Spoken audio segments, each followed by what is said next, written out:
Everybody, Elliott Gravitt here, Dawson Boyer here with Providence Hill, Chat and Chill with Providence Hill. We're super excited to have one of the local Richmond celebrities, Todd Parney Parnell, who's the Vice President and COO. No. Correct me. CEO. CEO, okay, CEO. And you're Elliott, but usually the Elliott I talk to is Elliott in the Morning, who's just a tad bit more famous than you. No offense. Slightly, just a tad bit. You listen to Elliott in the Morning? I have from time to time. I totally know who you're talking about. Big Squirrels fan. He is. Big Squirrels Okay, fan. go nuts, right? Go nuts. All right, well, cool. We're so happy to have you on the, Thank you. AKA Thanks Parney. for coming to the pub. Yeah, we're in Parney's Pub right here. This is pretty awesome. Outside of our normal studio, this is exciting. A little more colorful in here than it is in our place. But hey, we're super excited about having you here. And just tell us a little bit about, you were kind of telling us off air a little bit about how Richmond Flying Squirrels came about 8 years ago. So tell us a little bit about that story. Well, welcome to the ballpark, first of all. Happy to have you all here. So the Braves and Richmond got a divorce. Yes, they did. I've been through that. I don't know if y'all been through that, but the Braves and Richmond got a divorce. And then a guy named Chuck Domino called me and said, hey, Lou DiBella is probably going to get the franchise in Richmond. And he hired me to put the staff together as a consultant. And I told him you were going to take the job. I'm like, you told me I was going to? You told him already? He's like, yeah. Right. So long story short, I'd never been to Richmond except for passing through on the way to Beach Week when I was in college. That's a whole other story. It's a different podcast. Yes, much different podcast. Okay. It includes John Daly, actually.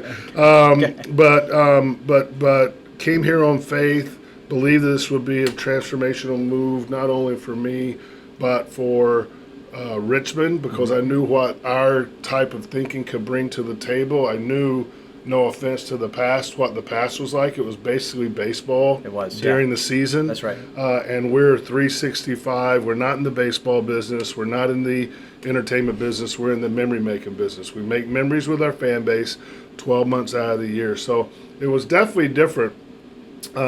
Not for us, because that's how we do it, but it was different for the community to see, like, these crazy knuckleheads come in here wearing stupid pants and all that stuff, and kind of turn the city on its ear. But that's what we did, and it's been wonderful ever since.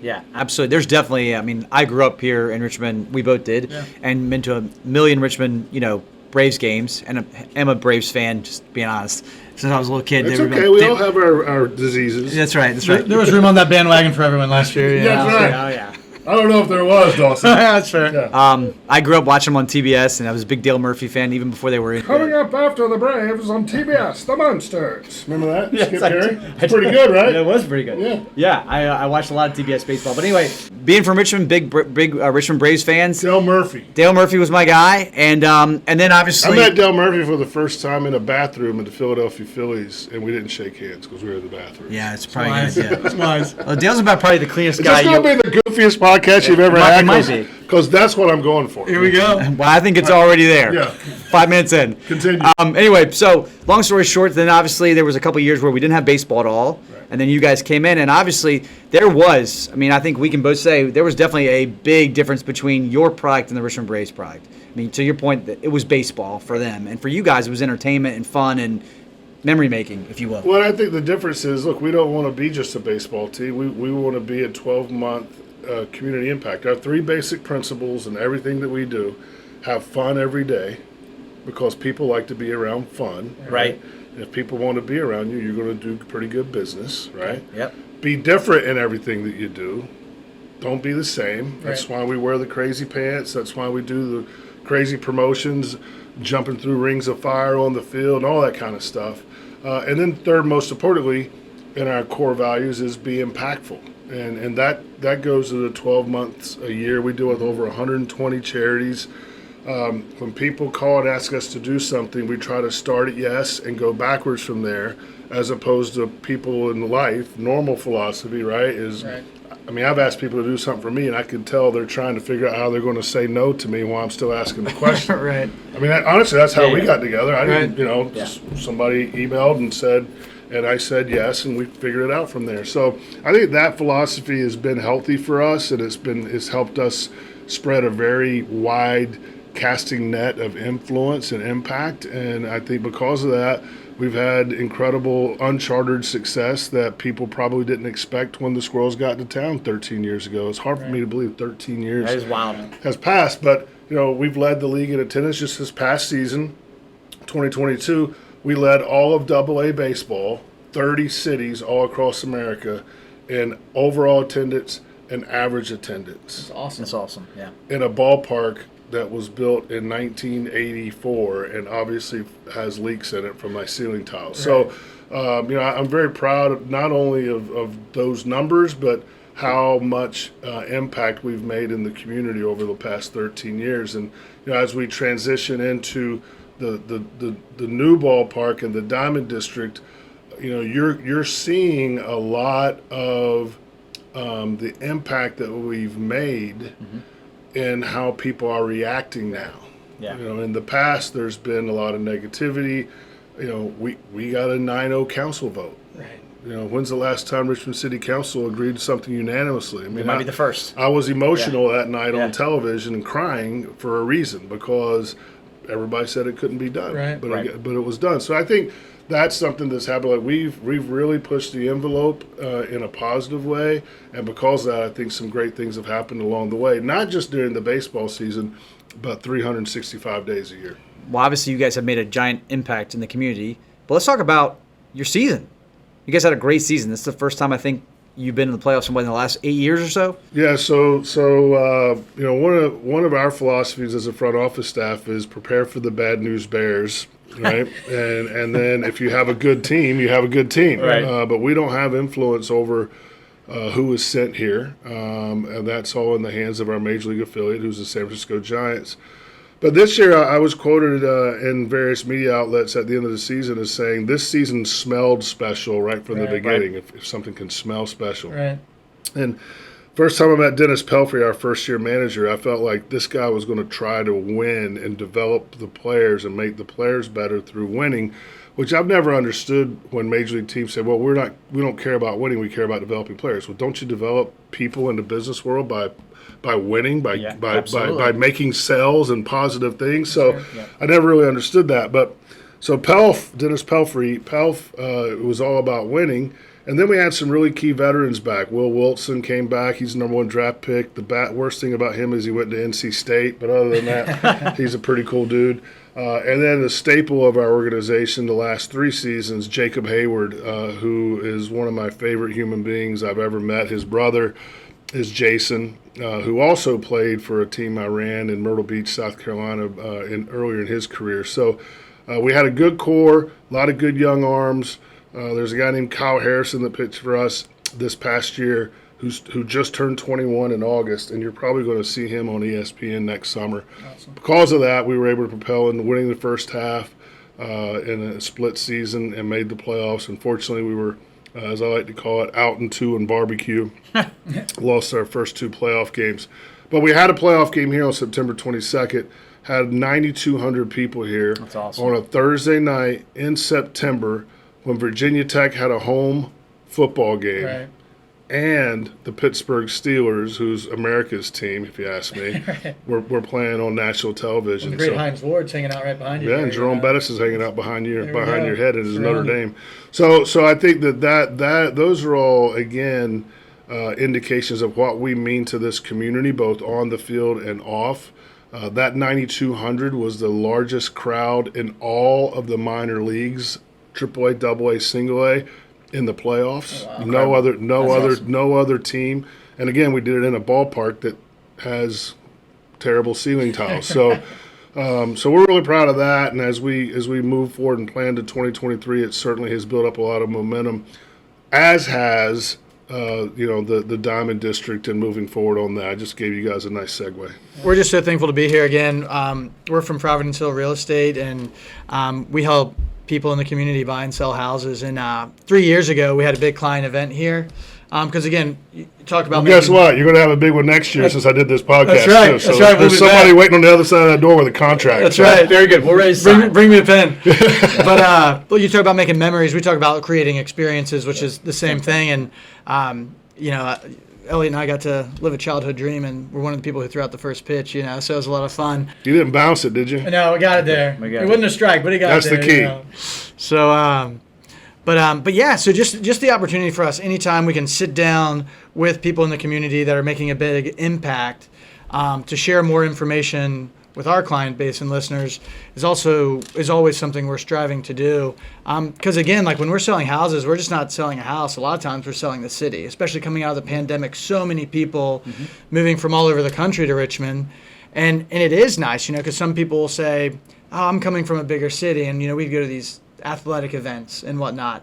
But to be able to actually talk about the Flying Squirrels in a way of like, made the playoffs, great place to take your kids, great place for the whole family, great place if you just like baseball and you want to go to baseball. And so having something for everyone is a huge selling point for us when we're talking to our clients. And I think that's what sports are in general, and I think that we've certainly taken that bull by the horns as far as being a selling point. Like, you're not the first person that said that to me. I mean, we have companies all across Richmond that use the Squirrels as a recruiting tool. Sure. You know, whether it be to recruit doctors at VCU Health System or, you know, professors at one of the academic institutions.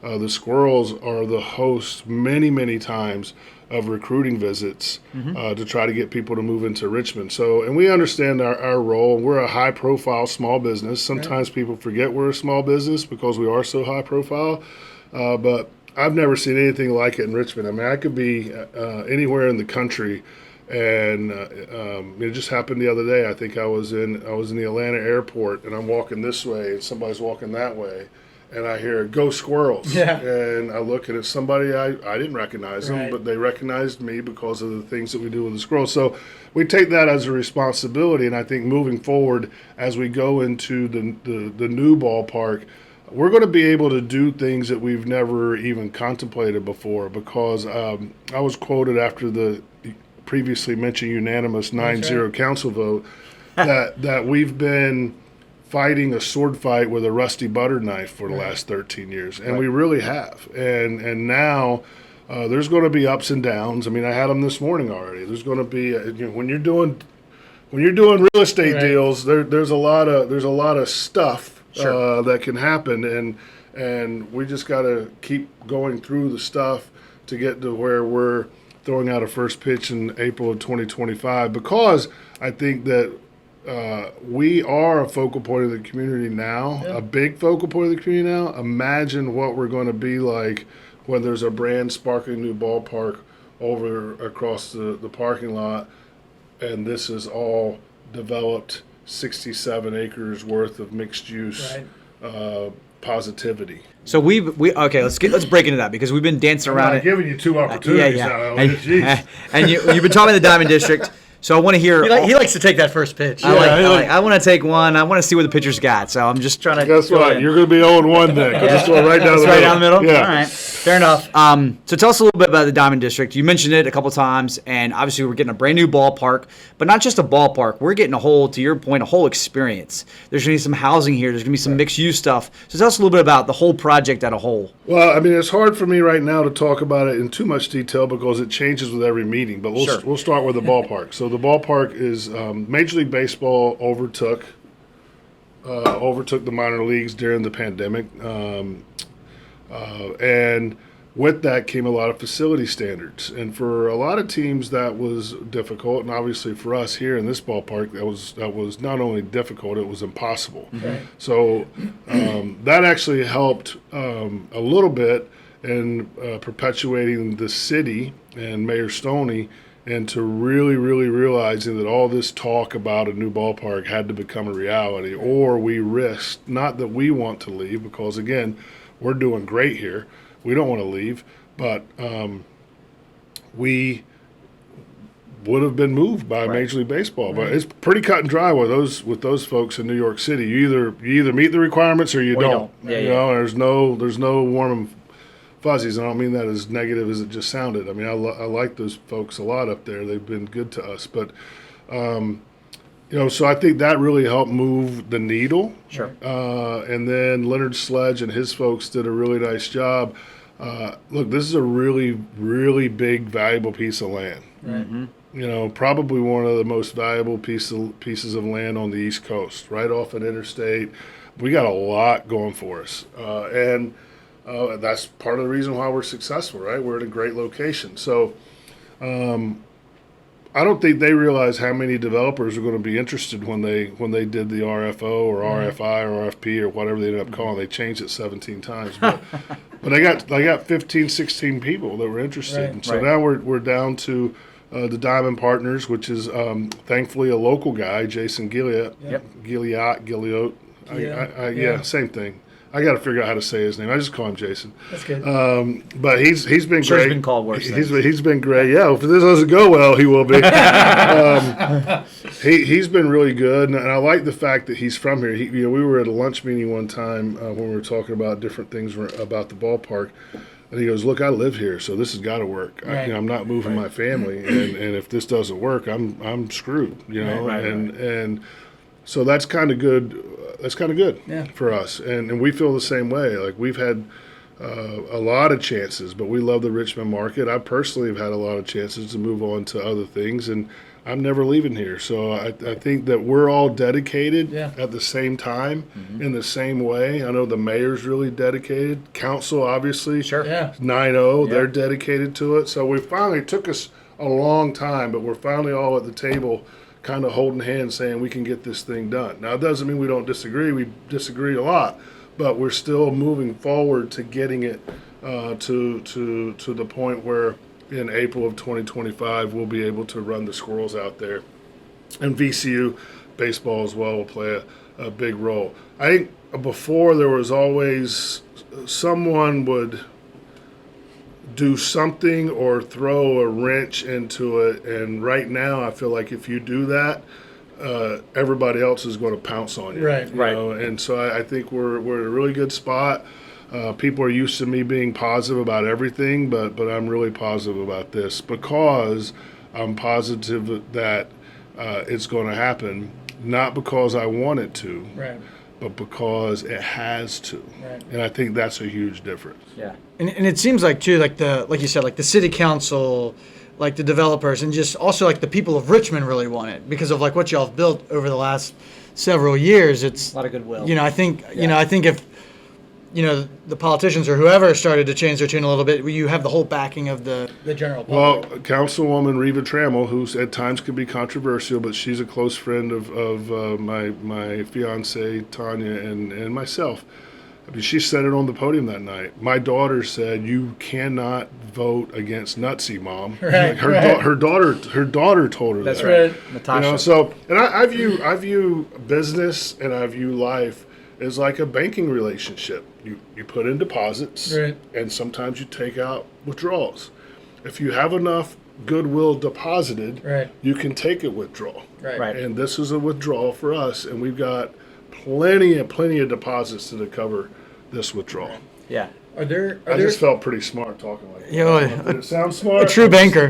Yeah. A true banker. Yeah. Are there like things about the stadium that either are going to happen or that you're dreaming will happen that are like cool features that you can talk about? Well, again, it changes on a daily basis, but yeah, I mean, first of all, like this ballpark is kind of landlocked, right? Like you come and you sit in your seat. Now we've done some pretty cool stuff. We built the beer garden down in right field, and we've done a few other things that have sparked it up a little bit. But every time we sit at a table with the developer and the city and VCU baseball, every time it comes around to me, I just say experiences. Food experiences, actual virtual experiences. I mean, I saw, I'm not saying we're going to do this, but talked to somebody yesterday who's done work with the Milwaukee Brewers. They have a virtual golf experience in left field where you can hit into those, what are those machines called? It's like a simulator? Yeah, you can hit into the simulators and watch the Brewers game at the same time. Oh, that's crazy. So I think our minds are really open, but here's the key that I know is going to happen, because if it doesn't, somebody's going to have to kill me. and that is, it's going to be a 360-degree experience, meaning you can take your kids in the right field, you can take your kids in center field. You might not want to take your kids in left field because maybe there's a big bar out there. Like, there's going to be stuff for everybody. And another thing I keep saying is every 50 feet every 100 feet, I want you to be able to see something else and do something else. Okay. And we want to use it for historical reasons too. We want to talk about the past athletics and people that have done things in sports. Like, people want to bring up Arthur Ashe Center all the time. That building, Arthur Ashe is way more deserving of way more than what that building looks and acts like. Sure. Right? That's like, right. so we want to incorporate some of those types of things to honor people that need to be honored in this new ballpark, and teach kids some of the history of Richmond sports and other stuff. Like, we're very active in telling the Richmond 34 story of the 34 Virginia Union students that were arrested for the color of their skin on February 22nd, 1960. We're very passionate about that because I was shocked at how many people, I don't know if you guys know it growing up in Richmond, but a lot of people didn't know it, you know, that grew up in Richmond. So we're a small business, but we like to use our platform as much as we can to impact, inform, and educate. Again, we're much more than a baseball team. Right. Yeah. So what do you envision? You talked about the stadium being 360 degrees and having experiences everywhere.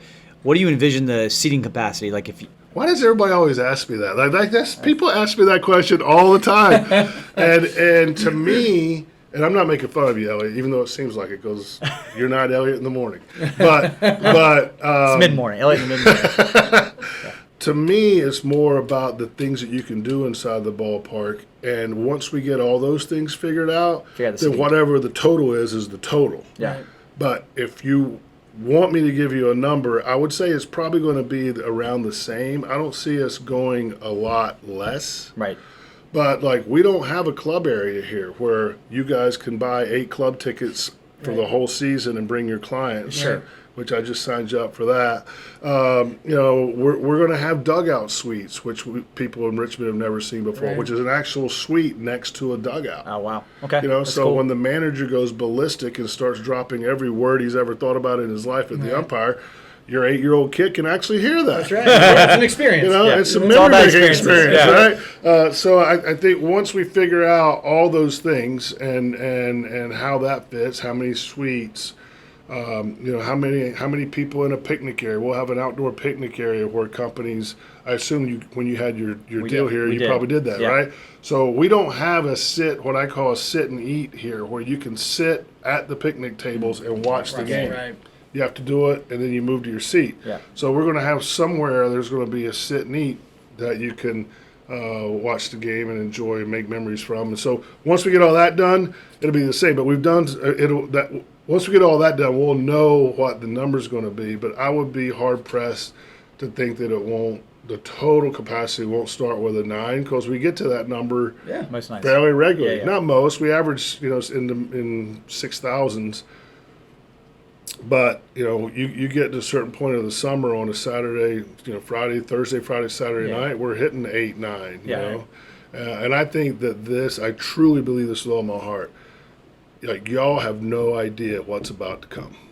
Like, and I don't mean that in a derogatory way. Like, it's like a relationship. You've been dating the same person for 40 years. Right. It's what you're used to, Right. right? And then you get this new ballpark, and the diamond's going. Wow, you have all kinds of new experiences. You go see things and do new things and all that. So I think that I'm really excited, not about finally getting the ballpark as much, but what families are going to experience that they've never been able to experience before. And there's going to be a lot of things that and I use bells and whistles as a necessity and not as you know, being overdoing it. Right. But the bells and whistles that'll come with this new facility, and it's going to allow us to do things in there 300 days a year. You're talking festivals and proms and graduations and all that stuff. yeah. We're going to affect so many people, Right. and we're going to be the center of so many life memories. Right. That's what I'm excited about. That's awesome. That's cool.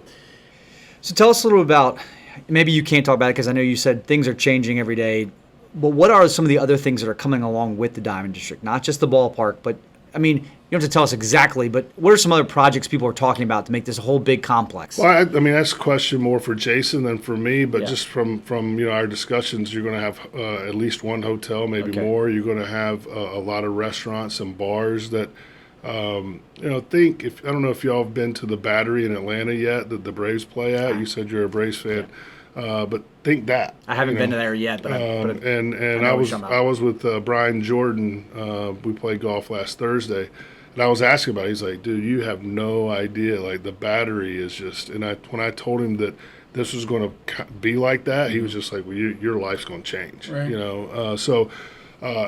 I think 365 days a year, whether the Squirrels are playing or not, this area is going to be really electric. And I think people can't have a high enough expectation to realize what's going to happen here. Like, this is a century transformational project, once in a lifetime. Wow. I feel like we're making history every single day.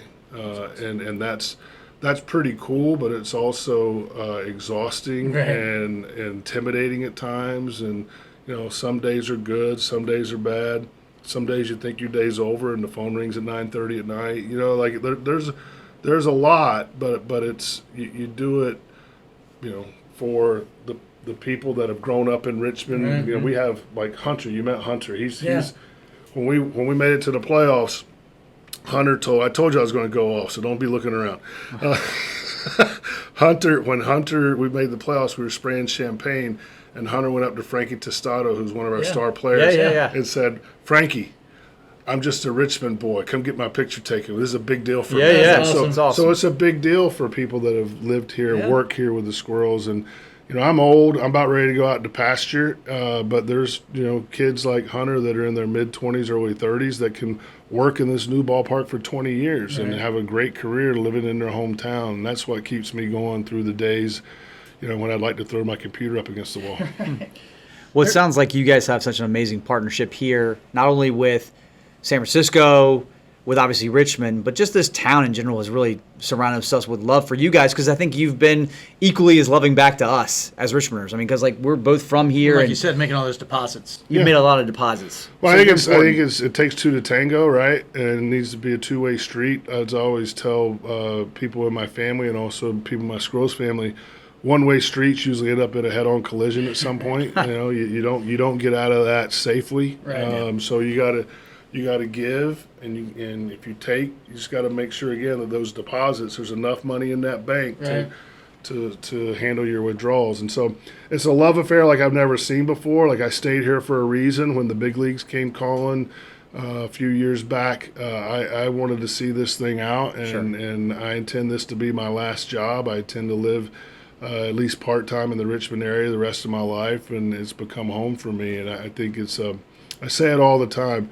Richmond is a special place full of special people doing special things, and nothing ticks me off more than people talking down about Richmond. Right. Richmond as a city, Richmond as a region.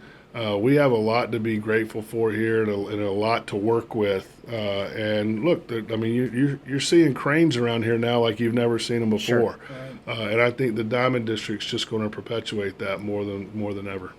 I think we, as local Richmonders, are thankful for that perspective, because I think you hit the nail on the head. We have a great city. It's a great place to live. It's a great place to call home. My wife's from Pennsylvania originally, and we had the opportunity to move back. Part? Chambersburg, Pennsylvania, kind of near Gettysburg, Harrisburg area, and we had an opportunity to maybe move back there at some point, and she said, nah, this is home for me now. Right. She went to MCV for her pharmacy degree and William & Mary undergrad, and she's like, no, this is home now. And I think a lot of people feel that way, and you guys have been a big part of that too, and we're really appreciative of your time and what y'all are doing here. This is amazing. Well, we love it, and we'll, I always have another saying, another philosophy. Every day, either you don't stay the same, you either get worse or you get better, right? That's right. And so we just try really hard to get better. That's awesome. Well, thanks for your time, man. Appreciate it. Thank you guys. Have fun. Go Nuts!